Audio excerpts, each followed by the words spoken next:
Chapter number 8 cell structure and function. So इस chapter में हम सेल के जो कोश होते हैं हमारे शरीर में उसके स्ट्रक्चर के बारे में एंड फंक्शंस के बारे में, वो क्या क्या मदद रूप होते हैं हमारे बॉडी के ऑर्गन्स में, उसके बारे में हम बात करेंगे। सो सेल बेसिकली क्या है?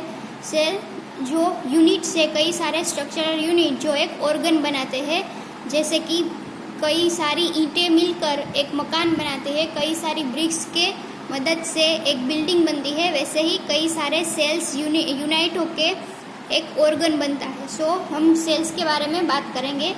Topic 8.1 discovery of the cell. Robert Hooke in 1665 observed slices of cork under a simple magnifying device. Cork is a part of the bark of a tree. So Robert Hooke जो है एक scientist, उन्होंने 1665 में observe किया, इसे underline कर देना, Robert Hooke. सो उसने ऑब्जर्व किया कि जो पेड़ की जो छाल होती है, बार्क, उसके बाहर का जो भाग होता है उसे कॉर्क बुलाते हैं। सो उसको ऑब्जर्व किया उसने मैग्नीफाइंग डिवाइस के नीचे।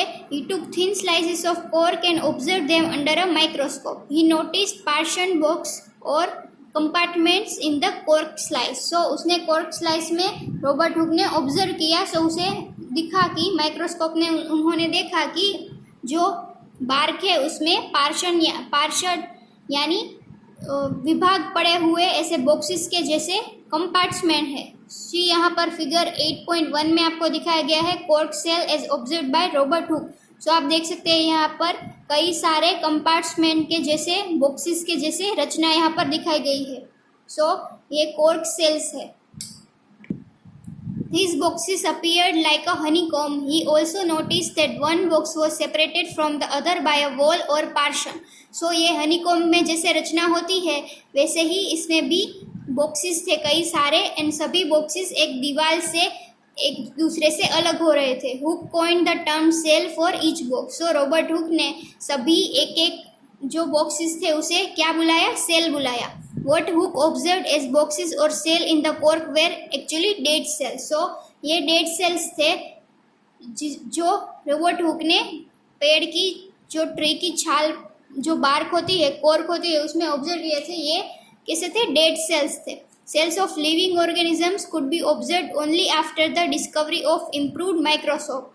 सो जो रॉबर्ट हुक ने डिस्कवर किए थे वो डेड सेल्स थे, पर लिविंग ऑर्गेनिजम्स में हमने सेल कब डिस्कवर किए? जब इम्प्रूव्ड माइक्रोस्कोप आ गए। Very little was known about the cell for the next 150 years after Robert Hooke's observation. So हमें तब तो रॉबर्ट हुक की ऑब्जर्वेशन के बाद कई सालों तक हमें सेल के बारे में बहुत ज़्यादा जानकारी नहीं थी, क्योंकि तब बहुत ही ज़्यादा इम्प्रूव्ड माइक्रोस्कोप नहीं थे।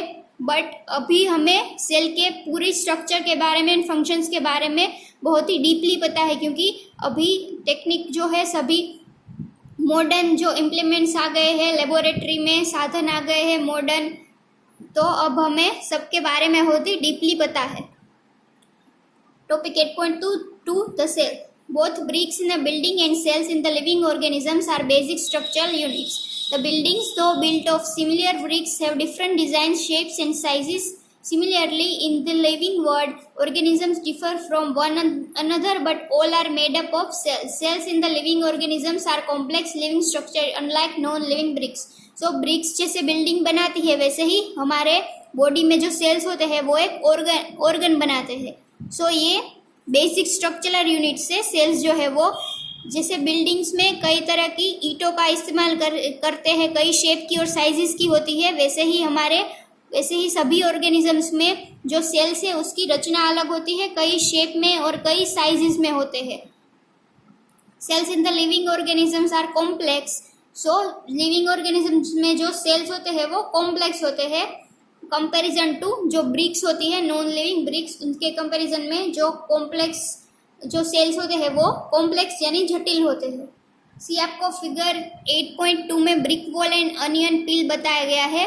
दोनों में यहाँ पर ब्रिक्स की जो रचना है, जो बिल्डिंग में ब्रिक्स कैसे एक दूसरे से जुड़ के एक बिल्डिंग बना दी है, उसकी यहाँ पर फिगर है। एंड ये अनियन पील यहाँ पर सभी सेल्स जुड़कर एक ऑर्गेनिजम्स बनाते हैं, उसकी आपको यहाँ पर फिगर दिखाई गई है। सो दोनों में आप डिफरेंस कर सकते हो।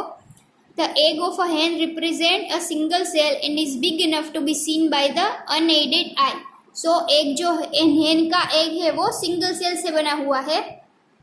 8.3 now organism show variety in cell number, shape and size. So सभी ऑर्गेनिजम्स में सेल का नंबर, शेप एंड साइज सभी में वेराई करता है, यानी सभी में डिफरेंट होता है, अलग अलग होता है।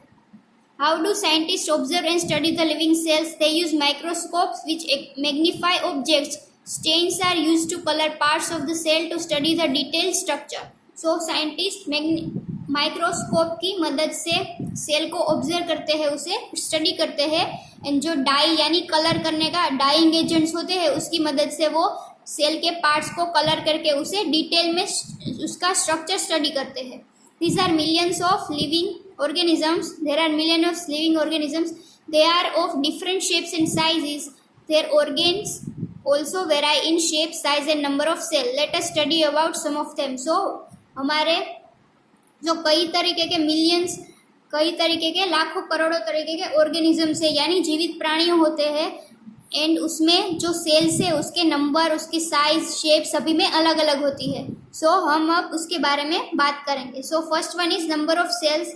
Can you guess the number of cells in a tall tree और in a huge animal like the elephant? The number runs into billions and trillions. Human body has trillions of cells which vary in shapes and sizes. Different groups of cells perform a variety of function. So आप guess कर सकते हैं कि toll एक tree में, बड़े से पेड़ में, लंबे से पेड़ में, या फिर एक जायंट एनिमल में यानी एलिफेंट के लाइक एक एनिमल में सेल्स के नंबर कितने हो सकते हैं। तो वहाँ आपको पता चलेगा कि उसमें लाखों करोड़ों की तादाद में सेल्स होते हैं, कोश होते हैं, जो कि अलग अलग साइज के एंड अलग अलग शेप्स के होते हैं।